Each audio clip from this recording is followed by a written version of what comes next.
பாஞ்சாலியாகிய குமாரியும் யாக அக்னியின் மத்தியிலிருந்து எழுந்தாள்.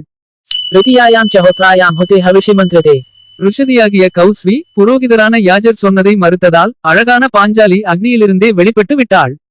மனதை கவரும்படியாகவும் கருத்த நிறமுடையவளாகவும் தாமரை இதழ் போன்ற கண்களும் கருத்த சுருண்ட கேசங்கள் உடையவளாகவும் இருந்த அந்த கன்னிகை ஸ்ரீதேவிதான் வேறு நிறத்தில் மனித வடிவம் எடுத்து வந்தது போல அக்னியிலிருந்து உண்டானாள். पुनः कुमारी पांचाली सुभगावेदि मध्यगा अंतर्वेद्यां समुद्भूता कन्या सा सुमनोहरा श्यामा पद्मपलाशाक्षी नीलकुञ्चित मूर्धजा मानुषं विग्रहं कृत्वा साक्षात् श्री एव वर्णिनी. அவள் நகங்கள் உயர்ந்தும் சிவந்தும் காணப்பட்டது. அழகிய புருவங்களும் அழகிய மார்புகளையும் கொண்டிருந்தாள். அவளுடைய தேகத்திலிருந்து நீலதாமரை மலரின் மனத்துக்கு நிகரான வாசனை ஒரு குரோசம் வரையில் வீசிற்று.